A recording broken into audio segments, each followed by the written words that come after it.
জীবনে যাই করো না কেন, জীবনে যাই করো না কেন, নিজের প্রতিটা কাজের সাথে একটি করে নেক উদ্দেশ্য যুক্ত করে দিও।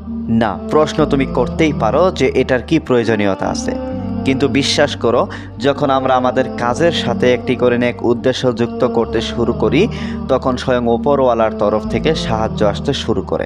জীবনে যাই করো না কেন, সেই সমস্ত কাজের পিছনে একটা যেন নেক উদ্দেশ্য থাকে। বিশ্বাস করো, সফলতা পাওয়াটা অনেক সহজ।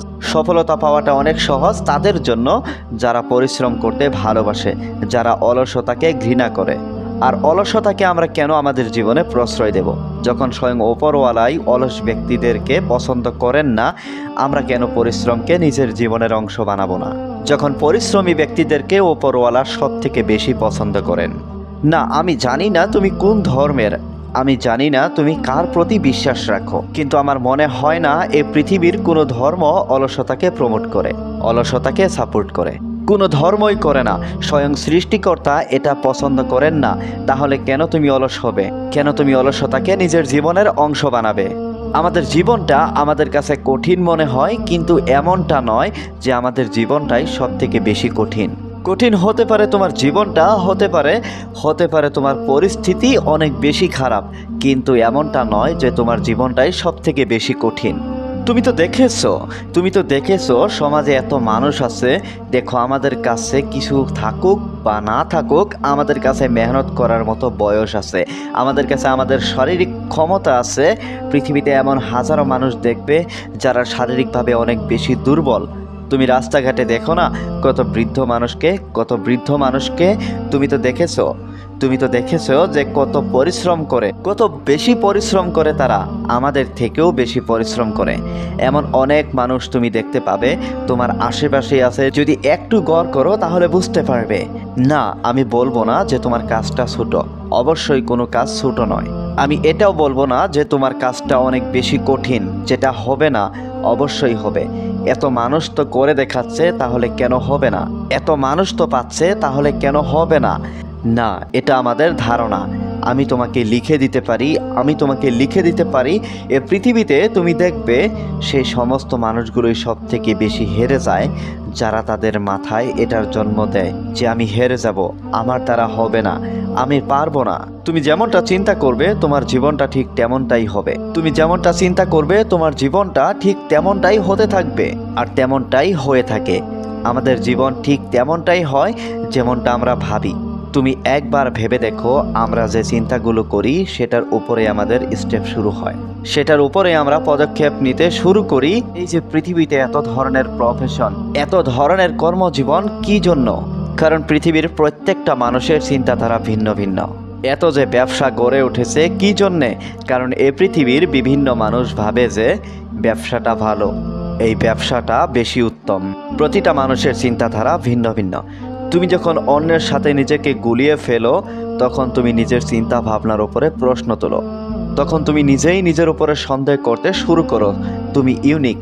কাশ তোমাকে যদি বোঝানো যেত, কাশ তুমি যদি এটা বুঝতে, তাহলে অ্যাটলিস্ট অন্যের সাথে নিজেকে তুলনা করতে না, তাহলে আর যাই হোক অন্যের সাথে নিজেকে গুলিয়ে ফেলতে না। দেখো, আমাদেরকে কেউ বলেনি যে বড় স্বপ্ন দেখো না। অবশ্যই বড় স্বপ্ন দেখা যেতেই পারে, আর বড় স্বপ্ন দেখা উচিত। হ্যাঁ, আশা কম রাখা উচিত। আজকের জেনারেশনে কি হয়, আমরা মেহনত যতটা করি তার থেকে 10 গুণ বেশি আশা রাখি, কিন্তু মেহনতটা বেশি হওয়া প্রয়োজন, আশার মাত্রাটা কম থাকা প্রয়োজন। আশা যত কম রাখবো তত বেশি নিরাশ হওয়ার সম্ভাবনাটা কমবে। আশা যত কম রাখবো তত বেশি আনন্দে থাকতে পারবো, তত বেশি নিজের জীবনটাকে উপভোগ করতে পারবো। কিন্তু মেহনত ভরপুর করতে হবে, পরিশ্রম সম্পূর্ণটা করতে হবে। চেষ্টা নিজের তরফ থেকে ততক্ষণ পর্যন্ত করতে হবে যতক্ষণ পর্যন্ত চেষ্টা করা যায়, যতক্ষণ পর্যন্ত নিজের উপরে বিশ্বাস রাখা যায়।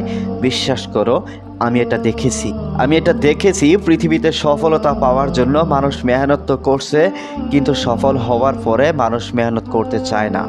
জীবনে তুমি তখনই অনেক কিছু করতে পারবে, অনেক বড় কিছু করতে পারবে, যখন তুমি সফলতা পাওয়ার জন্য যতটা মেহনত করবে, সফল হয়ে যাওয়ার পরে যদি তার থেকে বেশি মেহনত করো।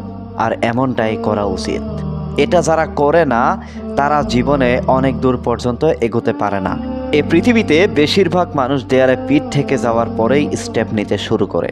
এ পৃথিবীতে বেশিরভাগ মানুষ দেয়ালে পিঠ থেকে যাওয়ার পরেই পদক্ষেপ নিতে শুরু করে। আমাদের সব থেকে বড় নেগেটিভ পয়েন্ট এটি।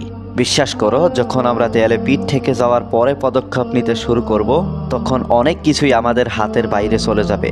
তখন অনেক কিছুকে আমরা ঠিক করতে পারবো না। তখন আমরা আমাদের ইচ্ছা চাহিদা অনুযায়ী আমাদের জীবনটাকে অতিবাহিত করতে পারবো না। এখনো সময় আছে তোমার হাতে। বিশ্বাস করো, এখনো সময় আছে। সময় থাকতে নিজের জীবনে পরিবর্তন আনতে শুরু করো। পরিস্থিতির উপরে সমস্ত কিছু ছেড়ে দিও না। সময়কে এত বেশি অবহেলা করো না, কারণ সময় এই পৃথিবীর সব থেকে মূল্যবান জিনিস। এই পৃথিবীতে এই যে ধনী গরিবের ব্যবধান, এই যে সফলতা এবং বিফলতার ব্যবধান, এই ব্যবধানগুলো শুধুমাত্র সময়। এই ব্যবধানগুলো শুধুমাত্র সময় কিন্তু সৃষ্টি করে। সময় কত বড় উপহার আমাদের জন্য, কাশ তোমাকে যদি বোঝাতে পারতাম। সময় কত বড় হাতিয়ার আমাদের জন্য, কাশ তোমাকে যদি বোঝাতে পারতাম। যদি তুমি সেটা বুঝে যাও, তাহলে তুমি এই সময়কে কখনোই অপচয় করবে না। এই পৃথিবীতে যা কিছু হচ্ছে সময়ের সঠিক ব্যবহারের কারণেই হচ্ছে। যদি পৃথিবীর সব থেকে মূল্যবান জিনিস কিছু থেকে থাকে, তাহলে সেটা অবশ্যই সময়। আমাদেরকে কি বোঝানো হয়?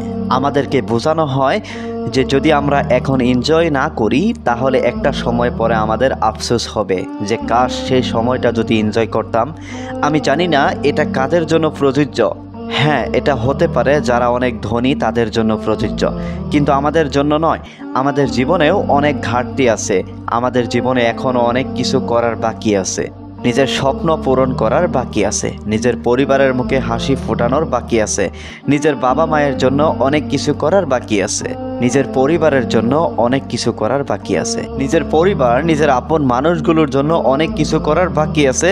যারা তোমার শুভাকাঙ্ক্ষী, তাদের জন্য তো অনেক কিছু করার বাকি আছে। তাহলে কেন এই চিন্তা ভাবনাগুলো মাথায় আসবে? আমি জানি না কখনো এমন কিছুর জন্য আফসোস হবে কিনা যে কাশ যদি সেই সময়টা এনজয় করতাম। কিন্তু এটার জন্য ঠিকই আফসোস হবে যে কাশ যদি সেই সময়টা কাজে লাগাতাম, কাশ যদি সেই সময়টাকে ব্যবহার করতাম। কিন্তু এটার জন্য ঠিকই আফসোস হবে যে কাশ যদি সেই সময়টাকে কাজে লাগাতাম, কাশ যদি সেই সময়টাকে ব্যবহার করতাম। আমরা এই বয়সে দাঁড়িয়ে ভাবি মৃত্যুশয্যায় গিয়ে হয়তোবা আমাদের আফসোস হবে যে কাশ যদি আমরা সেই সময়টা আনন্দ করতাম। বিশ্বাস করো, এমন কোনো আফসোস হবে কি না আমি জানি না, কিন্তু এটার জন্য ঠিকই আফসোস হবে কাশ যদি আমি আমার অতীতের সময়গুলোকে সঠিকভাবে ব্যবহার করতাম, যদি নিজেকে ভালো কাজের সাথে যুক্ত করে রাখতে পারতাম, যদি খারাপ জিনিসগুলো থেকে দূরে থাকতে পারতাম। আসলে কি বলতো, আমাদের সাথে যতক্ষণ না পর্যন্ত খারাপ কিছু ঘটে আমাদের রিয়েলাইজেশন আসে না, আমাদের অনুভব হয় না। একজন মানুষ তার স্বাস্থ্যের প্রতি তখনই ধ্যান দেয় যখন সে স্বাস্থ্য হারিয়ে ফেলে। যখন সে কোনো রোগ ব্যাধির সাথে যুক্ত হয়, তখন সেটার মূল্য সে বুঝে। আমরা যে অক্সিজেনকে এত বেশি অবহেলার চোখে দেখি, যখন সেই অক্সিজেন আমাদের কৃত্রিমভাবে নিতে হয়, বিশ্বাস করো সেটার যে কতটা মূল্য সেটা আমাদের অনুভব হয়। আমরা কখনো কিন্তু উপরওয়ালাকে বলি না যে তোমাকে লাখো কোটি শুকরিয়া, তুমি আমাকে অ্যাভেলেবল অক্সিজেন দিচ্ছ। কখনো বলি না, কখনো এই চিন্তা ভাবনা মাথায় আসে না, কারণ এটা আমরা ফ্রিতে পাচ্ছি, আমাদের কাছে অ্যাভেলেবল। কিন্তু যখন সেটা কৃত্রিমভাবে নিতে হয়, তখন সেটার মূল্য বোঝা যায়। ঠিক তেমনই যখন মানুষের জীবনে সমস্ত কিছু নিয়ন্ত্রণের বাইরে চলে যায়, তখন মানুষের জীবনে অনুভব হয় যে না, এবার পরিবর্তনটা করতে হবে। কিন্তু পরিবর্তন করার জন্য তখন যে সময় থাকবে না, যদি দেয়ালে পিঠ থেকে যায়, কেন এটা বোঝার চেষ্টা করো না। এই পৃথিবীটা পরিশ্রমের জায়গা। এখানে মেহনত করতে হবে, এখানে পরিশ্রম করতে হবে, নিজের জন্য কিছু করতে হবে, নিজের পরিবারের জন্য কিছু করতে হবে, নিজের আশেপাশের মানুষগুলোর জন্য করতে হবে, কিছু অসহায় মানুষের পাশে দাঁড়ানোর চেষ্টা করতে হবে।